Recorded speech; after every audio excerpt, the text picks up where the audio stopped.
waktunya kamu simak podcast Satu Suara Melawan Kekerasan Terhadap Perempuan yang hari ini dipersembahkan oleh Rutgers Indonesia, Power to Youth, Right Here Right Now to Generation Gender.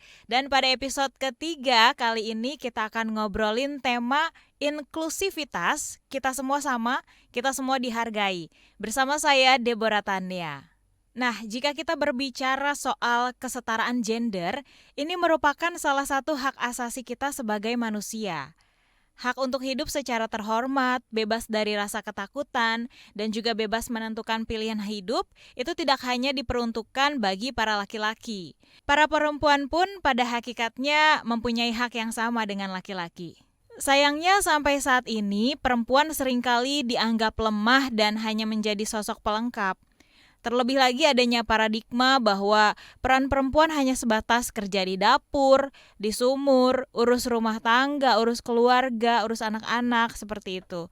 Belum lagi perempuan kerap menghadapi permasalahan lain seperti ketimpangan relasi kuasa, keterbatasan akses pendidikan, pekerjaan, dan lain sebagainya. Perempuan juga menjadi korban sunat perempuan hingga ada yang dinikahkan di usia dini. Selain itu, perempuan penyandang disabilitas hingga saat ini juga masih mendapatkan perlakuan yang tidak adil, seperti stigma dan juga diskriminasi dalam berbagai aspek kehidupan. Idealnya, perempuan disabilitas maupun non-disabilitas memiliki hak dan kesempatan yang setara dengan gender lainnya. Hari ini kita akan membahas lebih dalam tentang kesetaraan gender dengan tema inklusivitas, kita semua sama, kita semua dihargai. Bersama narasumber kita yang sudah terhubung secara daring, saya akan menyapa terlebih dahulu ada Kak Rere Al-Ansor sebagai Ketua Persatuan Transpuan Sumatera Utara, Petrasu. Halo, selamat pagi Kak Rere. Halo, selamat pagi. Ya, apa kabar Kak? Aku baik. Syukur aku baik. Ya, mantap. Lagi di mana nih Kak? Ini aku lagi di tempat tongkrongan. Tongkrongan Nyari kami, bukan subuh. ya? Bukan. Ada lagunya loh, Kak. Nah, Oh, ada selanjutnya lagi. saya juga ingin menyapa Wilhelmina Ice. Ini sebagai anggota organisasi disabilitas Labuan Bajo San kita. Dia juga seorang pelajar ya, disabilitas. Halo Ice, Ya, halo Kak. apa kabar hari ini? Puji Tuhan baik Kak. Iya, mantap, luar biasa. Kamu lagi di rumah ya? Di kos Kak. Oh, kamu ngekos? Iya, sama kakak ada 2 orang di sini. Oh, oke, baiklah. Oke, hari ini kita mau ngobrol-ngobrol bareng Kak Rere dan juga Ice tentang tema yang tadi sudah kita sampaikan ya. Kita semua sama, kita semua dihargai. Nah, berbicara kampanye 16 hari anti kekerasan terhadap perempuan nih Kak Rere, apa sih yang mau Kak Rere sampaikan terkait kesetaraan gender? Oke, terima kasih buat Kak. Aku panggilnya Kak Deborah aja ya. Boleh, Kak. Oke, ya, menyambut atau menyambut rangkaian 16 hari KTP sebelum nanti kita di 12 Desember, di Desember, tepatnya tanggal 10 kita menyambut Hari Hak Asasi Manusia, ya. Eh, apa namanya, apa yang mau disampaikan terkait tentang kesetaraan gender tentunya sebagai organisasi yang bergerak dalam isu HAM begitu ya, dan juga menjadi sekutu dalam gerakan perempuan untuk memperjuangkan hak-hak sebagai manusia dan sebagai perempuan seperti di Indonesia gitu ya. Yang ingin aku sampaikan tentunya kesetaraan gender di Indonesia, nilai kesetaraan gender di Indonesia ini masih sangat minim seperti itu. Masih sangat kecil sekali angkanya yang bisa kita lihat. Namun aku juga tidak melihat menutup mata untuk bahwasannya ternyata kesetaraan gender juga akhirnya sudah mulai terlihat walaupun dari range 1-1% begitu ya, masih sekitar 5% yang terlihat bahwasannya di dalam sektor beberapa sektor tentunya kelihatan tuh bahwasannya perempuan juga bisa mengambil peran sebagai pemimpin dan lain-lain. Contohnya kita bisa lihat di DPR sendiri gitu ya, ada sosok seorang perempuan yang menjadi ketua DPR RI begitu, dan juga kita sadar bahwasannya mantan Presiden Republik Indonesia juga pernah diduduki oleh seorang perempuan seperti itu. Namun hal itu tidak menjadi sebuah kepuasan gitu ya bagi kita untuk memperjuangkan kesetaraan gender untuk untuk teman-teman perempuan seperti itu, karena perempuan seringkali dikerapkan dengan nilai-nilai sosial gitu, dan juga sering sekali dikerapkan dengan faktor kemiskinan begitu. Contohnya adalah seperti berdiri di sebuah keluarga yang akhirnya karena ada nilai faktor kemiskinan membuat sebuah keputusan untuk menikahkan anaknya yang perempuan lebih dini di usia yang seharusnya belum bisa menikah begitu, belum bisa memilih begitu. Berikutnya adalah kita juga kalau dalam sektor pekerjaan kita bisa lihat ketimpangan gaji antara perempuan dan laki-laki kita bisa lihat, dan bahkan juga posisi-posisi juga kita bisa lihat bahwasannya perempuan juga tidak banyak yang akhirnya mendapatkan posisi yang strategis seperti itu, hanya dijadikan sebagai pelengkap sebenarnya dalam sebuah perusahaan. Jadi poin yang ingin aku sampaikan untuk kesetaraan gender sebenarnya masih sangat panjang untuk diperjuangkan dan masih sangat panjang untuk kita advokasi di berbagai lintas sektor bahkan di Indonesia ini, agar kesetaraan gender ini bisa menjadi sebuah nilai yang dipegang oleh seluruh masyarakat Indonesia, bukan hanya ada pada sebuah kelompok-kelompok yang menganggap nilai ini menjadi benar seperti itu. Nah, harapanku juga kita bisa akhirnya menciptakan kesetaraan gender dari ruang lingkup yang paling kecil, yaitu dari ruang lingkup keluarga seperti itu. Nah, sebagai orang yang paham, sebagai orang yang sudah terkapasitasi, tentunya aku ingin mengajak kepada kita semua untuk menciptakan kesetaraan gender yang sangat inklusif, yang sangat setara tentunya antara peran-peran gender yang ada di sekitaran kita. Itu saja, terima kasih. Nah, kalau kita berbicara tentang kesetaraan gender nih, sebagian masyarakat kita masih perlu yang namanya edukasi ya Kak, pemahaman supaya benar-benar mengerti makna dari kesetaraan gender ini. Seringkali kita menemui komentar kalau kesetaraan gender kenapa perempuan gak masang galon air sendiri, kenapa harus laki-laki gitu. Atau kalau memang laki-laki punya hak yang sama dengan perempuan, kenapa sih harus ada gerbong khusus wanita di kereta atau di kendaraan umum lainnya? Pilih kasih banget gak sih gitu ya, dipisah-pisahin. Apakah kalau ngobrolin kesetaraan gender nih hanya berkutat di persoalan itu aja Kak? Seperti apa sih pemahaman yang benar yang harus kita ketahui? Ya, sebenarnya kalau bicara tentang kesetaraan gender gitu ya, yang harus kita ketahui adalah bahwasannya dalam peran gitu ya, kita harus memastikan bahwasannya setiap orang bisa melakukan apa saja sebenarnya. Contohnya seperti yang tadi yang ditanyakan ke Deborah terkait apakah hanya laki-laki yang bisa mengangkat galon gitu ya. Padahal banyak sekali teman-teman atau juga komunitas perempuan yang bisa sangat berdaya, yang lebih kuat dari laki-laki sebenarnya, baik dari tenaga, pemikiran dan segala macam. Namun lagi-lagi kita kalau bicara terkait tentang masyarakat gitu ya, nilai patriarki yang sangat kuat ini juga akhirnya menjadi hambatan untuk kita, tantangan untuk kita. Kita harus benar-benar lawan atau musuh terberat kita dalam mendobrak kebiasaan dalam kesetaraan gender itu adalah nilai patriarki seperti itu. Nah, mengedukasi masyarakat juga tidak sangat mudah seperti itu, karena dari turun-temurun, dari dahulu nilai-nilai patriarki ini sudah ditanamkan seperti itu, dan bahkan ini menjadi doktrin-doktrin yang sangat kuat. Bahkan ini selalu dikaitkan dengan agama. Salah satu contohnya adalah misalnya laki-laki itu ketika sudah laki-laki itu harus menjadi imam keluarga, kepala keluarga. Kenapa akhirnya perempuan tidak bisa menjadi kepala keluarga? Nah, banyak ternyata perempuan-perempuan hebat di luar sana yang bisa menjadi pemimpin sebenarnya. Nah, kata keluarga sebenarnya tidak hanya dalam skup satu darah begitu ya, tapi banyak keluarga yang kita anggap di luar sana secara eksternal itu juga menjadi sebuah keluarga yang menjadi support system kita seperti itu, yang dimana juga menciptakan sebuah pemimpin atau seorang pemimpin yang notabene dari gender perempuan seperti itu. Nah, memberlakukan kesetaraan gender juga ini upaya yang cukup keras untuk terus dia diadvokasi gitu. Nah, bicara terkait tentang kesetaraan gender juga, masyarakat juga akhirnya harus paham bahwasannya kita bukan hidup dalam era 60-an, era 50-an, atau era 80-an gitu ya. Semakin berkembangnya zaman, teknologi, kita juga harus paham bahwasannya mindset setiap generasi generasi anak bangsa gitu ya, juga akhirnya sangat terbuka tentang kesetaraan.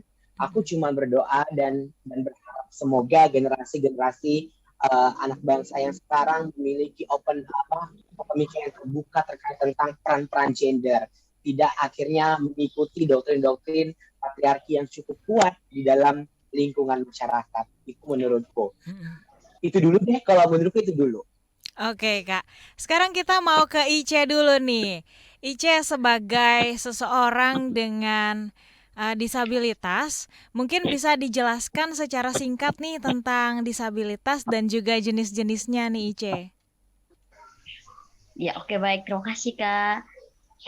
Menurut saya yang sebagai dalam kategori sudah penyandang disabilitas, bahwa disabilitas itu adalah orang yang memiliki keterbatasan fisik, mental ataupun intelektual yang dalam jangka waktu lama, tetapi akan ada bisa disembuhkan, namun dalam jangka waktu lama dan berproses yang panjang. Gitu. Terus jenis-jenisnya itu ada beberapa, disabilitas mental, disabilitas fisik, dan tunaganda. Ya, itu Kak. Kalau Ice sendiri berbicara soal kesetaraan nih sebagai perempuan penyandang disabilitas, pernah nggak sih mengalami perbedaan perlakuan saat Ice berada di lingkungan publik gitu ya? Seperti apa? Kalaupun iya pernah, seperti apa bentuknya dan apa yang sudah diupayakan supaya kesetaraan itu terwujud dan tidak lagi terjadi diskriminasi buat teman-teman penyandang disabilitas? Ice. Ya Kak, dari saya sendiri itu dari segi kemampuan fisik. Nah, contohnya dari diri saya sendiri sering terjadi di lingkungan sekitar saya, menganggap saya bahwa untuk melakukan hal-hal yang mungkin orang lain menganggap bahwa saya tidak bisa, tetapi saya sendiri bisa, tapi orang lain itu tidak mengizinkan untuk saya melakukan hal tersebut. Nah, contoh praktisnya itu di tempat TKL saya Kak, sekarang. Itu banyak karena posisinya saya prakteknya di Telkom nih. Mungkin ada di dalam lingkup praktek saya ini pekerjaannya itu memang jiwa laki-laki semua Kak. Tetapi saya masih bisa melakukan hal yang mungkin laki-laki bisa melakukan. Di sini saya sering dilarang untuk melakukan hal-hal tersebut. Padahal menurut saya sendiri itu saya bisa melakukan itu.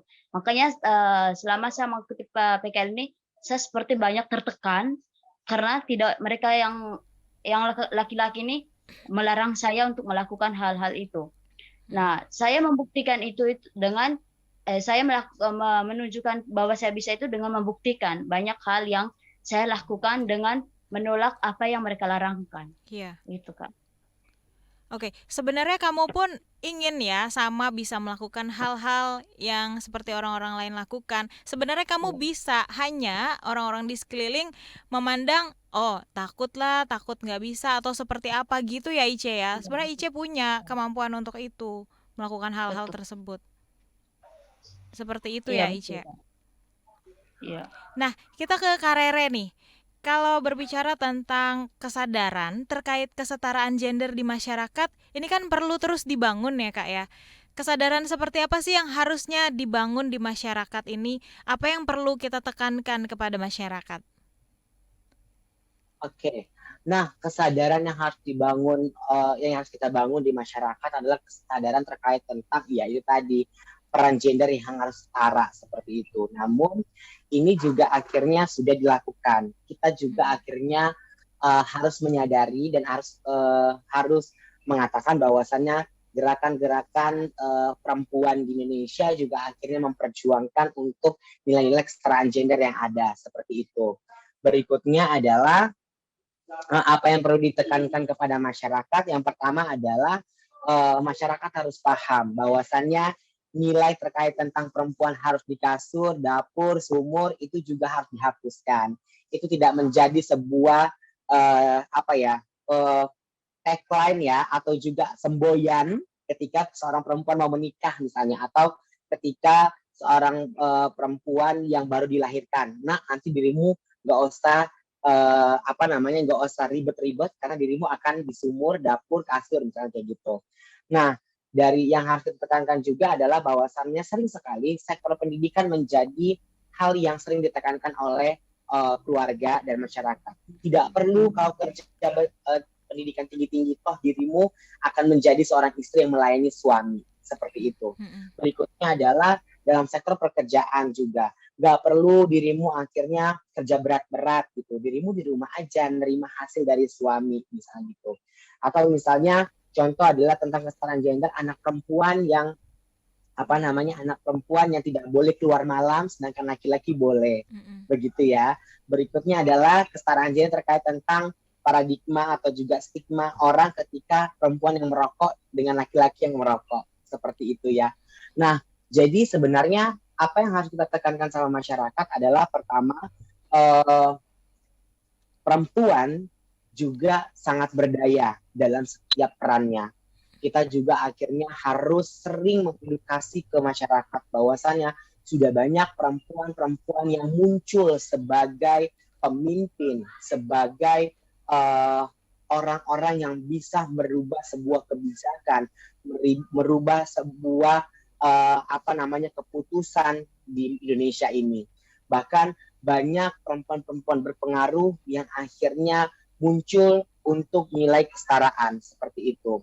Dan berikutnya untuk masyarakat juga kita bisa menekankan terkait tentang bahwasannya ketimpangan gender adalah sebuah hal yang salah. Ini bukan menjadi sebuah perlindungan gitu ya, bukan menjadi sebuah perlindungan kepada gender yang akhirnya diintimidasi atau dirugikan begitu. Namun ini adalah tindakan kekerasan menurutku. Ini adalah tindakan ketidakadilan dalam menilai hak asasi manusia di Indonesia seperti itu.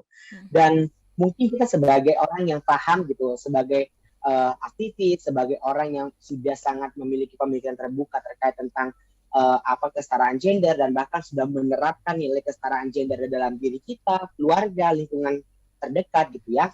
Kita juga akhirnya bisa memberikan pendekatan-pendekatan yang cukup baik gitu ya untuk nantinya bisa mempengaruhi masyarakat sebagai bentuk edukasi gitu, edukasi terkait tentang pemahaman sebagai aktivis kita yang sudah paham, sudah terkapasitasi terkait tentang nilai kesetaraan gender gitu ya. Kita juga akhirnya harus terus mengimplementasikan, menerapkan kepada diri kita. Berikutnya adalah kita bisa memberikan atau mengedukasi kepada keluarga, terus juga kepada orang-orang yang berada di lingkungan terdekat kita terkait tentang nilai kesetaraan gender. Kita bisa menekankan bahwasannya kesetaraan gender wajib untuk diterapkan, wajib untuk diimplementasikan, wajib untuk didukung karena kesetaraan gender bentuk dari bentuk dari perlindungan, penghormatan kita ketika kita bicara tentang hak asasi manusia. Siapapun itu, mau dia laki-laki, perempuan atau juga kelompok-kelompok minoritas lainnya, itu memang harus dan wajib diberikan terkait tentang kesetaraan. Mereka dan kita semua hak atas pendidikan, pekerjaan, atas hidup, ekspresi, dan banyak hal lainnya seperti itu. Menurutku adalah ketika kita bicara tentang kesetaraan gender gitu ya, kita juga harus paham bahwasannya setiap manusia memiliki otoritas terhadap tubuh dan hidupnya. Itu yang harus kita tekankan ke masyarakat, bukan hanya masyarakat sebenarnya. Kita sebagai anak itu sering sekali tentunya mendapatkan ketidakadilan dari keluarga, orang tua, kakak, abang, seperti itu.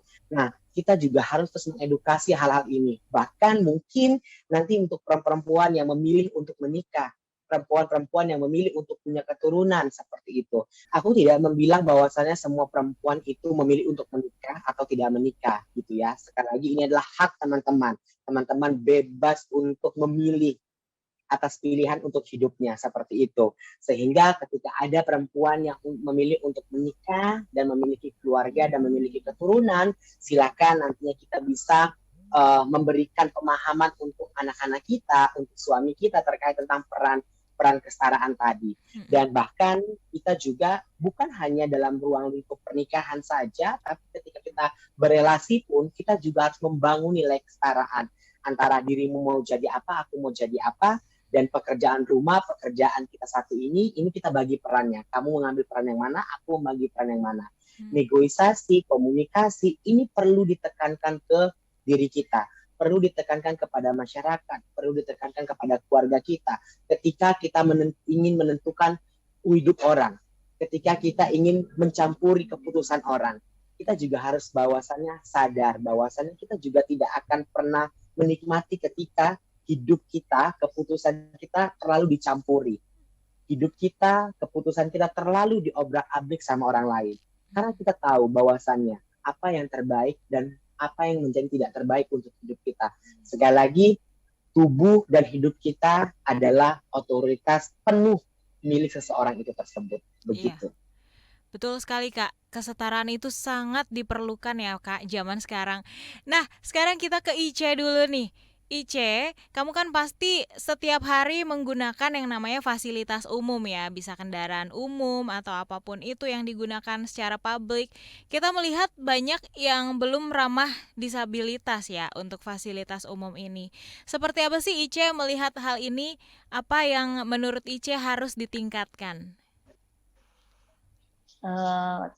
Kalau untuk tentang fasilitas umum atau kendaraan umum ini di lingkungan saya, Kak, memang kalau di lingkungan saya ini belum ada kendaraan umum atau fasilitas umum itu yang tersedia khusus untuk disabilitas.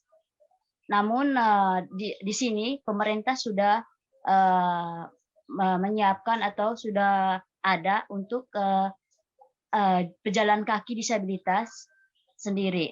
Tetapi di sini untuk kesadaran masyarakatnya di sini itu sangat rendah.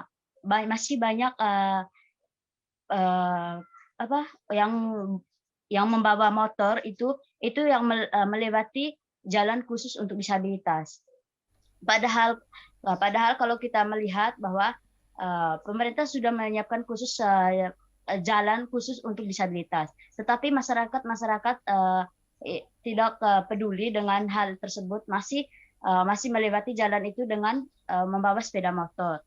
Nah, yang perlu saya upayakan di sini nih bahwa kesadaran masyarakat itu sendiri, karena masih banyak di sini nih yang belum menyadari bahwa disabilitas itu betul-betul harus dipedulikan, harus dijaga, karena di sini masih banyak yang kurang paham itu apa itu disabilitas. Ya itu Kak. Nah oke. Lalu Ice, kalau dari segi disabilitas, praktik-praktik baik apa sih sebagai upaya mewujudkan kesetaraan dengan teman-teman yang non-disabilitas di lingkungan terkecil, misalnya di keluarga gitu Ice? Menurut Ice? Oke Kak, saya sebagai disabilitas sendiri, upaya yang saya lakukan untuk kesetaraan dengan non-disabilitas itu apa? Dengan saya melakukan, meskipun disabilitas itu kan tidak semua pekerjaan itu yang dikerjakan oleh non-disabilitas itu bisa dilakukan oleh disabilitas. Namun disabilitas itu bisa melakukan apa yang dikerjakan oleh non-disabilitas tergantung kemampuannya. Jadi bagi saya pribadi itu kalau di lingkungan keluarga saya sendiri, saya sering melakukan atau membantu mama yang misalnya yang sering dilakukan oleh non-disabilitas seperti memasak, mencuci, itu saya bisa lakukan karena itu masih bisa di atas kemampuan saya, Pak. Wah Ice, bisa masak apa nih biasanya nih? Mantap juga nih Ice nih. Ya karena dari SD kan saya masih dengan orang tua, sama SMP masih dengan orang tua. Jadi selama itu saya diajar untuk masak nasi, pokoknya yang seperti hal-halnya mama lakukan lah di dapur. Masih saya bisa. Iya. Berarti kalau untuk hari-hari ke sekolah bisa bawa bekal lah ya, Ica udah masak sendiri di rumah gitu ya. Iya Kak, bisa. Oke, luar biasa. Nah, sekarang kita ke Kak Rere dulu nih, Kak Rere lagi. Kalau menurut Kak Rere, bagaimana Kakak melihat permasalahan kesetaraan gender yang masih terus terjadi sampai saat ini? Kenapa sih masih langgeng sistem patriarki ini di negara kita khususnya? Ya, apa ya? Kenapa masih langgeng sistem patriarki di apa namanya di eh, negara kita ini ya. Jadi kan sebenarnya sistem patriarki ini itu apa namanya melahirkan produk-produk seperti kayak apa namanya eh, gender biner seperti itu, gender superior dan heteronormativitas seperti itu. Gender biner di mana Indonesia masih sangat sangat biner sekali terkait tentang yang ada di Indonesia ketika anak lahir itu adalah perempuan dan laki-laki gitu, atau warna itu putih dan hitam seperti itu. Berikutnya ketika gender superior adalah nilai bahwasannya anak laki-laki adalah anak sang raja, sedangkan anak perempuan adalah anak lengkap seperti itu. Ketika apalagi dalam kultur Batak misalnya contoh anak laki-laki itu sangat dinanti gitu karena dianggap menjadi penerus marga. Bagaimana anak perempuan? Kenapa tidak menjadi penerus marga seperti itu? Karena kan darahnya sama ya dari sang bapak. Berikutnya ada produk lagi heteronormativitas bahwasannya laki-laki itu harus bekerja keras, harus keluar kerjanya, boleh kemana saja, sedangkan perempuan di rumah. Berikutnya heteronormativitas, laki-laki yang pakai celana ketat, bajunya agak berwarna itu dianggap aneh begitu. Atau misalnya perempuan yang ibaratnya adalah berpakaian seksi dan segala macam itu tidak wajar dilakukan begitu. Karena perempuan harus pakai baju yang sangat tertutup misalnya. Atau misalnya laki-laki itu harus menyukai perempuan gitu secara biologis dan kebalikannya seperti itu karena harus memiliki keturunan lain-lain. Berikutnya selain itu, kenapa akhirnya patriarki ini sangat sangat lekat dan sangat kuat di Indonesia? Ternyata selain dia punya anak, dia punya alat promosi gitu ya. Ada wadah untuk mempromosikan. Dari siapa yang mempromosikan sistem patriarki ini? Ternyata ada satu budaya. Budaya ini sangat mempromosikan terkait tentang patriarki yang tadi aku bilang. Marga itu hanya diturunkan kepada anak laki-laki dan anak laki-laki yang akan memberikan marga kepada keturunannya. Berikutnya, ternyata selain budaya ada agama nih, agama bahwasannya laki-laki boleh nikah 4 kali, perempuan nggak boleh nikah 4 kali gitu, karena akan berdosa gitu ya. Jadi pemimpinnya nanti bingung, ada 4 orang pemimpinnya begitu dianggap. Itu dipromosikan. Berikutnya juga ada yang mempromosikan. Siapa mempromosikan? Masyarakat dan individu. Individu sendiri mempromosikan terkait itu. Kenapa bisa dibilang seperti itu? Jujur kayak misalnya orang tuaku, kakak-kakakku, adik-adikku, abang-abangku gitu ya, yang di sekitaranku masih sangat lekat dengan patriarki, begitu, masih sangat lekat dengan hal-hal seperti itu, nilai-nilai heteronormativitas, jujur gender biner seperti itu masih sangat lekat begitu. Nah, jadi bagaimana akhirnya kita bisa mendobrak kekuatan si patriarki di Indonesia ini? Ya pertama adalah harus ada gerakan. Kita jangan berhenti untuk berjuang. Kita jangan berhenti untuk mengedukasi, memberikan informasi yang benar terkait tentang kesetaraan di Indonesia ini. Tidak melihat kesetaraan dalam sektor apapun, baik dari sektor gender, sektor pendidikan, sektor pekerjaan, sektor kesehatan, sektor peran dalam keluarga juga harus terus kita woyo-woyokan, terus kita kampanyekan mana sebenarnya hal yang benar untuk kita implementasikan harus kita terapkan di Indonesia ini seperti itu. Apakah ini sangat lama? Ya benar.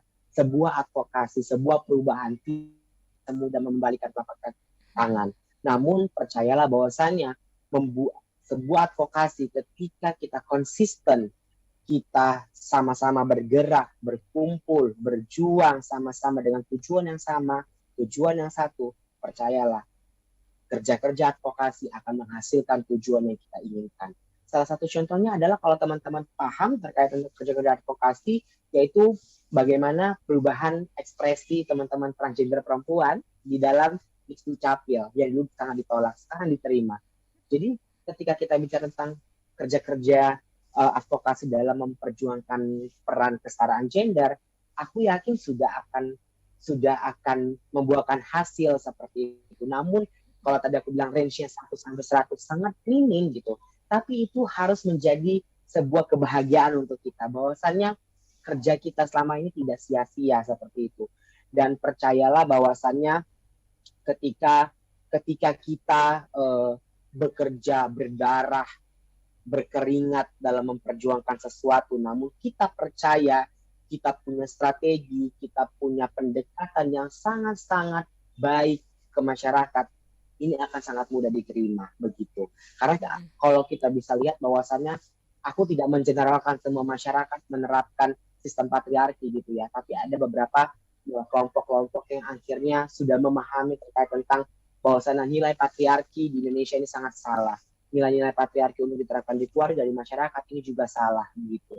Banyak keluarga, banyak masyarakat juga yang akhirnya memahami bahwasannya apa yang menjadi keputusan anaknya gitu ya, apa yang menjadi banyak orang tua yang akhirnya memikirkan aku tidak akan mengutamakan kemauanku karena kemauanku ada di kemauan anakku. Seperti itu. Itu menjadi sebuah kata kunci yang pernah aku dapatkan dari beberapa keluarga di Kota Medan terkait tentang keputusan anaknya, misalnya kok perempuan harus jadi perawat begitu, tapi aku nggak mau gitu. Dia pengen jadi polwan, dia pengen jadi TNI gitu, dan ternyata keluarganya mendukung gitu. Itu bentuk dari kesetaraan gender sebenarnya. Dan percayalah bahwasannya gunung-gunung kecil yang mulai muncul ini akan sama-sama meletus dan sama-sama memunculkan gunung yang lebih besar yang akan sangat terlihat, yaitu gunung kesetaraan gender di Indonesia. Oke, baik Kak Rere, terakhir nih Kak, apa rekomendasi yang mau Kak Rere sampaikan kepada pemerintah khususnya terkait kesetaraan gender ini? Oke, rekomendasi yang ingin aku ingin sampaikan ke pemerintah gitu ya, terkait tentang pertama, berikanlah ruang-ruang sebanyak mungkin untuk teman-teman perempuan gitu ya, teman-teman perempuan dan teman-teman komunitas lainnya yang dianggap perannya tidak terlalu penting dan dianggap perannya lebih di bawah daripada laki-laki. Berikanlah peluang itu dalam sektor pemerintah, biar kalian juga akhirnya mendengar bahwasannya mereka ini juga sangat kuat dan juga sangat penting untuk Indonesia. Kedua adalah tolonglah jangan buat kebijakan yang akan merugikan masyarakatmu. Nilailah masyarakatmu dengan setara gitu ya. Buatlah kebijakan yang cukup ramah dan seringlah untuk berkomunikasi ketika dalam membuat sebuah kebijakan. Jangan akhirnya ini sangat merugikan satu belah pihak kelompok gitu ya, dan menguntungkan pihak lainnya yang kau anggap sebagai orang atau superhero untuk Indonesia. Seperti itu. Oke, terima kasih Kak Rere. Sekarang ke Ice nih, Ice. Kalau dari kamu, apa rekomendasi yang kamu mau sampaikan kepada pemerintah terkait kesetaraan antara disabilitas dan non-disabilitas, Ice?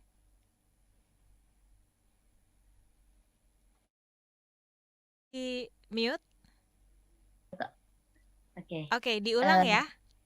Ya Kak, rekomendasi yang ingin saya sampaikan untuk pemerintah, yaitu seperti yang Kak Rere sampaikan tadi itu, peluang-peluang untuk anak disabilitas, karena yang saya lihat itu bahwa masih banyak anak-anak disabilitas yang peluangnya itu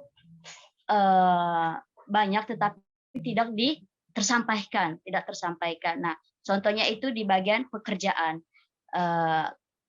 Kalau saya lihat di lingkungan sekitar saya, bahwa banyak yang anak non disabilitas yang meragukan untuk memberikan pekerjaan di anak disabilitas. Jadi saya berharap bahwa pemerintah dapat memberikan pekerjaan-pekerjaan kepada disabilitas supaya disabilitas dapat membuktikan bahwa apa yang disampaikan oleh non disabilitas ini bahwa yang disabilitas tidak bisa melakukan atau bekerja itu dapat terbuktikan. Itu Kak. Baik, oke, terima kasih untuk waktunya Kak Rere. Kak Rere ini dari Petrasu ya, sebagai Ketua Persatuan Transpuan Sumatera Utara. Dan juga aku mau Ya, benar. ngucapin terima kasih untuk Wilhelmina Ice alias Ice sebagai anggota organisasi disabilitas Labuan Bajo Sankita. Dan juga Ice ini masih bersekolah juga, sukses untuk sekolahnya ya Ice. Dan Kak Ya, Rere Kak. juga sukses untuk semua yang sedang dilakukan saat ini. Terima kasih Thank you Kak atas Deborah. waktunya, sama-sama Kak Rere. Dan saya juga mau mengucapkan terima kasih untuk Anda yang sudah mendengarkan podcast Satu Suara Melawan Kekerasan Terhadap Perempuan yang dipersembahkan oleh Rutgers Indonesia, Power to Youth, Right Here Right Now Too, dan Generation Gender. Nah, untuk ide dan masukan silahkan kirimkan email ke podcast@kbrprime.id dan tulis di bagian subjek podcast Satu Suara Melawan Kekerasan Terhadap Perempuan. Ikuti juga podcast yang cocok untuk curious minds kamu hanya di www.kbrprime.id atau platform mendengarkan podcast lainnya. Sampai jumpa di episode selanjutnya. Saya Deborah Tania pamit. Salam.